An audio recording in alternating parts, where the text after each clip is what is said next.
Break के बाद स्वागत है आपका। जमकर पत्थरबाजी हुई, आगजनी की गई, तोड़फोड़ की गई और हिंसा। ये कहानी लेह की है, जो यहां सब कुछ कल लेह की जनता ने देखा।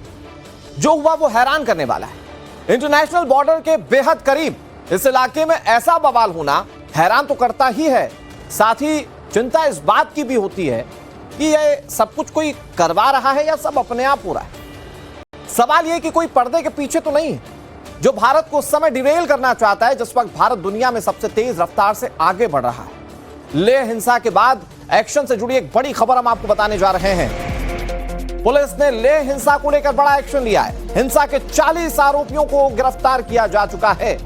खबर यह है कि पुलिस वहां के वीडियोस के हिसाब से अभी कई और आरोपियों को गिरफ्तार कर सकती है। सीसीटीवी फुटेजेस पुलिस ने अपने कब्जे में ले लिए हैं और उसी आधार पर उपद्रवियों की पहचान की जा रही है। भीड़ को उकसाने वालों पर कार्रवाई की जाएगी। हिंसक प्रदर्शन के बाद लेह में कर्फ्यू लगा दिया गया है। आईटीबीपी ने हिंसा वाले इलाकों में मार्च भी निकाला ताकि शांति व्यवस्था बहाल की जा सके। लद्दाख के लेह शहर में कल प्रदर्शन, हिंसा और आगजनी देखने को मिली। हम इस समय लेह शहर में हैं और तस्वीरों के माध्यम से मेरे सहयोगी शफीक आपको दिखाएंगे कि यहाँ पर ग्राउंड जीरो की स्थिति क्या है। जो कल आगजनी और प्रदर्शन हुए थे उसमें काफी ज्यादा नुकसान हुआ है और सबसे पहले तस्वीरें आप देख रहे हैं, ये पुलिस की एक गाड़ी थी जिससे आग लगा दी गई थी और इसमें हालांकि जानी नुकसान नहीं हुआ, लेकिन ये गाड़ी पूरी तरीके से तबाह बर्बाद हो गई।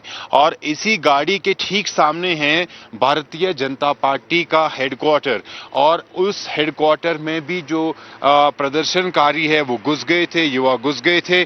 और खास तौर पर जो गृह मंत्रालय की ओर से जो प्रेस स्टेटमेंट जारी किया गया है उसमें साफ तौर पर ये कहा गया है कि किस तरीके से यहां पर भड़काऊ भाषण दिए गए और उसके बाद जो युवा है वो सड़कों पर उतर आए, उन्होंने हिंसा की, उन्होंने पथराव किया। और अब तस्वीरें आप देखिए, ये भारतीय जनता पार्टी का हेड ऑफिस है लेह शहर के अंदर और इस ऑफिस के अंदर भी जो हिंसा है वो काफी ज्यादा देखने को मिली। इस ऑफिस की तोड़फोड़ की गई, अंदर जो फर्नीचर था उसे तबाह किया गया और उसके साथ साथ जो अंदर गाड़ियां थी उनको भी जला दिया गया।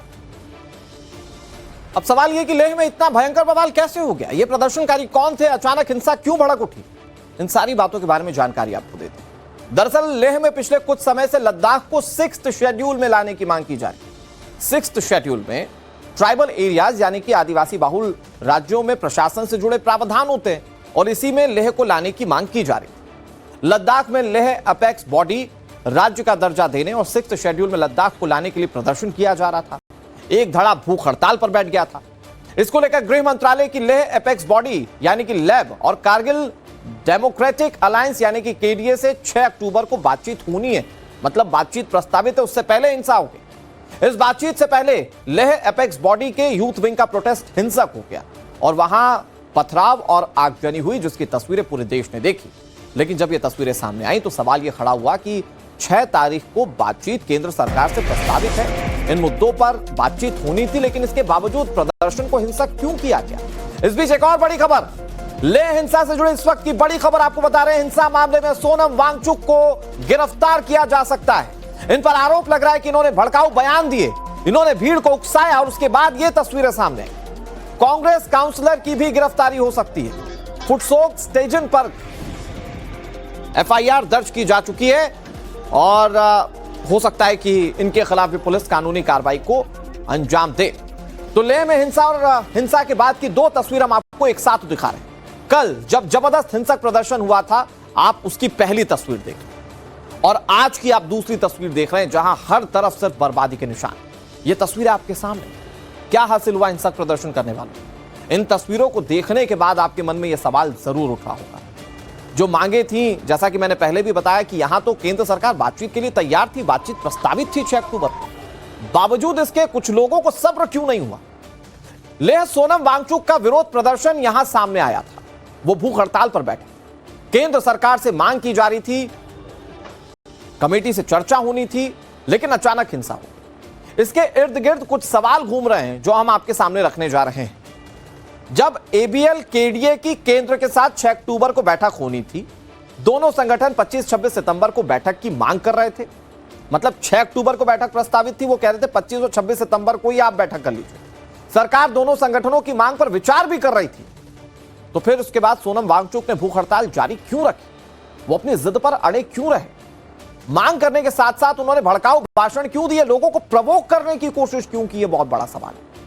युवाओं की भीड़ को हिंसा के लिए आखिर क्यों उकसाया गया? ये बहुत सारे सवाल हैं, क्योंकि इस तरह के मामले बातचीत के टेबल पर ही हल होते हैं। हिंसा उसका कोई सॉल्यूशन नहीं हो सकता है। जो आप तस्वीरें देख रहे हैं, इन तस्वीरों में देखकर आपको यह पता चल रहा होगा कि भीड़ ने कैसे वहां पर हिंसा की। पुलिस चाहती लाठी के दम पर सब कुछ शांत करा सकती थी, लेकिन इन्होंने उपद्रव किया और फिर उसके बाद अब इस मामले में कानूनी कार्रवाई की जा रही है।